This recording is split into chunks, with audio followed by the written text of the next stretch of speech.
বহুতে মহাৰাজ তলিকাৰে বৰেণ্যময় দক্ষ প্ৰজাপতি, কিন্তু না আজি হলো লাঞ্ছিতময় শিৱৰ হাতত।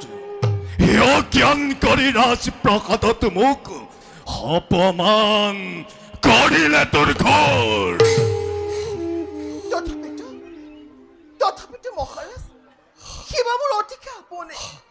আলাসৰ যি মোৰ সতীত নয়াকে যিজনাৰ চৰণ তলত কৰিলো অৰ্পণে, সেইজনক কিবা দৰে মই কৰিম বৰ্জনে। মনে মনে থাকা পশুতি, নকৰিবা আৰু শিৱৰ নাম উচ্চাৰণ। পিতৃতুল্য শহুৰক সন্মান জনোৱাটো দূৰৰ কথা, সিদিনা নিৰ্লজ্জভাৱে অপমান কৰে মোক দেৱ সমাজত। যদিওবা অপমান কৰিলে বিস্তৰ, তথাপিতো নিজ কন্যা সতী কৰি ক্ষমা কৰা শংকৰক নিজ ছোৱালী বুলি ক্ষমা কৰা সৰ্বদোষ তেওঁৰ। বহুত সহ্য কৰিলো পশুতি, নাথ বহুত সহ্য কৰিলো, আৰু নকৰো।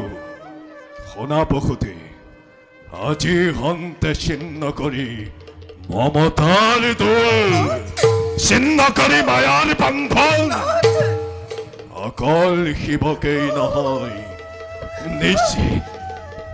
নিজ কন্যা সতীকো হেলা ৰঙে মই কৰিলো বদ্ধ।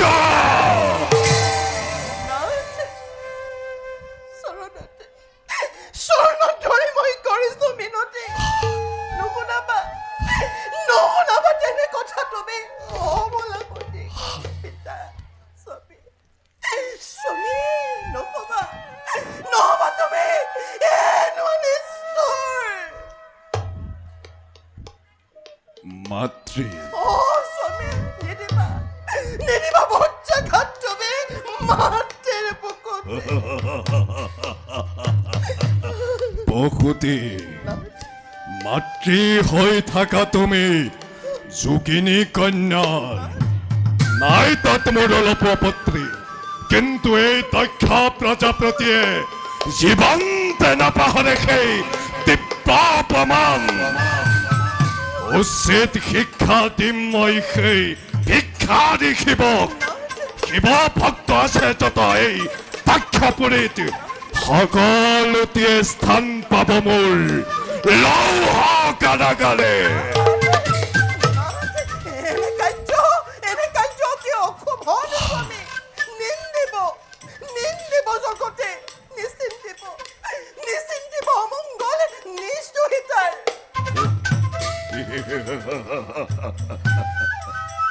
নাৰীৰ কাকতি শুনি কল্পনা মনৰ, কদাপিতো মই নিদিও বিসৰ্জন।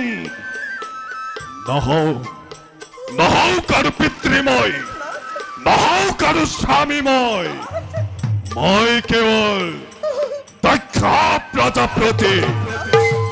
ৰাজকাৰ্য পালন আৰু শিৱক সংহাৰ কৰাই জীৱনৰ প্ৰাণ।